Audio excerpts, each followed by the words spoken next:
Have you ever bought a Buddha statue and wondered if it truly holds spiritual power?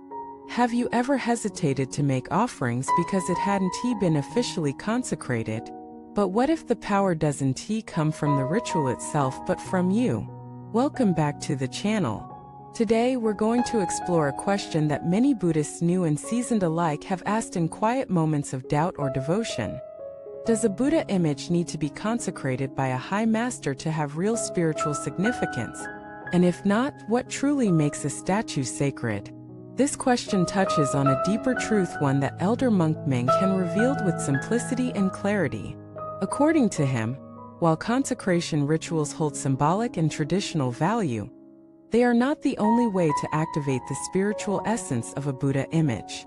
In fact, you have the power to infuse a statue with deep spiritual meaning through your own heart and practice.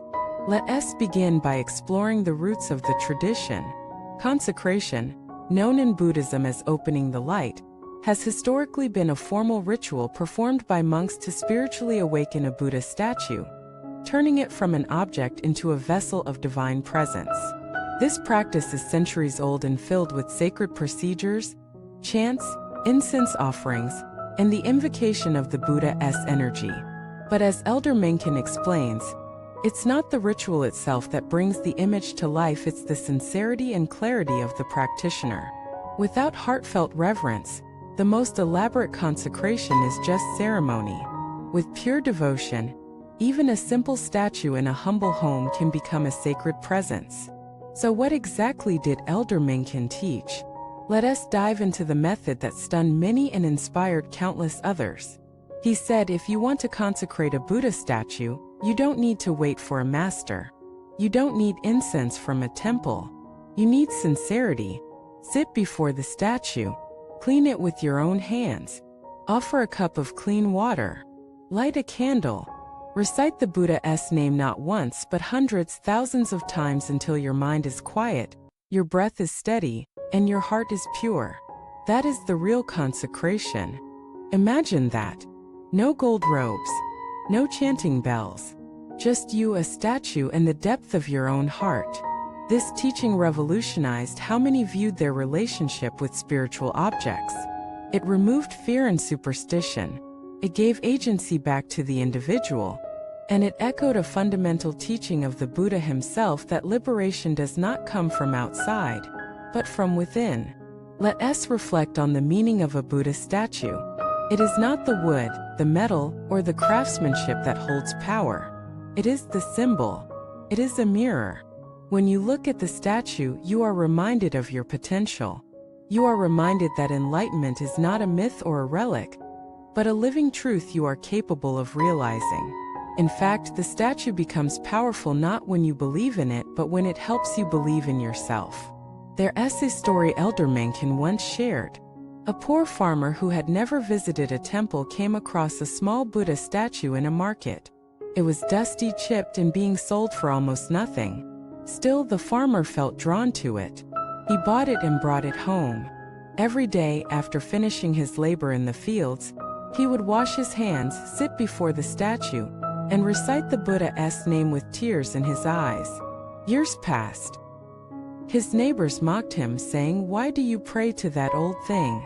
It's not even blessed." But the farmer never stopped. When he died, it is said that his home was filled with light. The same statue, now worn smooth by his hands, was found beside him. Monks who later visited the home declared, "This is not an ordinary statue. It has been awakened by the depth of his devotion." That story is not legend. It's truth. It shows us that it is not the form that matters but the function. Not the ceremony but the sincerity. This brings us to another teaching by Elder Mencken, the heart as the altar. He often said, you may not have a grand temple. You may not have holy incense. But if your heart is sincere, then every breath becomes a prayer. Every step becomes a pilgrimage. Every offering becomes sacred. This radical reframing allows us to reclaim our spiritual power. We no longer wait for someone else to give us permission to believe, to practice, to connect. We take responsibility. We return to the essence. And this is not to dismiss the value of formal consecration by monks. Those rituals are beautiful, and they serve a powerful communal function. But they are not exclusive. They are not the only doorway. Elder Mencken reminds us, the Dharma is vast, but it begins in your breath. So what can you do practically if you have a Buddha statue and want to truly honor it? First, treat it with respect. Not out of fear, but out of reverence. Clean the space. Keep it elevated. Offer fresh water daily. Light a candle or incense if you can. Sit in front of it not to worship, but to remember. Remember your path, your vows, your capacity for awakening. Second, speak to the Buddha. Not in a magical way, but in a relational way. Share your fears. Share your gratitude. Share your commitment. Make it a living relationship. Over time, that statue will no longer be an object, it will become a friend, a witness, a spiritual anchor. Third, chant. Whether it is Amitabha, Avalokiteshvara, or Shakyamuni Buddha. The repetition of these sacred names activates the latent energy within you. The statue becomes a focal point for your devotion, and your devotion becomes the flame that lights the path. And finally, dedicate your merit. Every time you practice before the statue, say, "May this benefit all beings. May this light awaken others. May my family be protected. May my ancestors find peace." In this way, your small home becomes a field of boundless merit. Let me share one last story. A young woman battling depression felt lost and disconnected. Her therapist encouraged her to find something grounding, so she began exploring spiritual paths. She bought a small Buddha statue online, not out of belief but curiosity. At first, it sat untouched. But one day, during a particularly hard moment, she lit a candle in front of it. She said nothing. She just cried.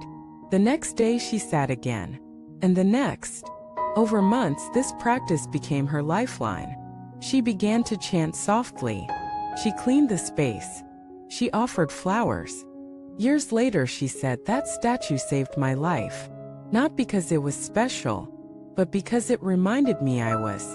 Elder Mencken would smile at such a story and say, yes, that is consecration.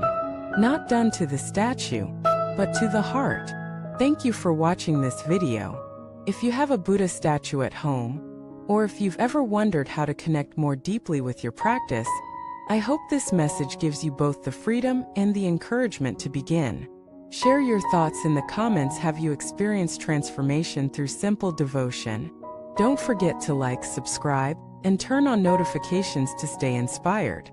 See you in the next video.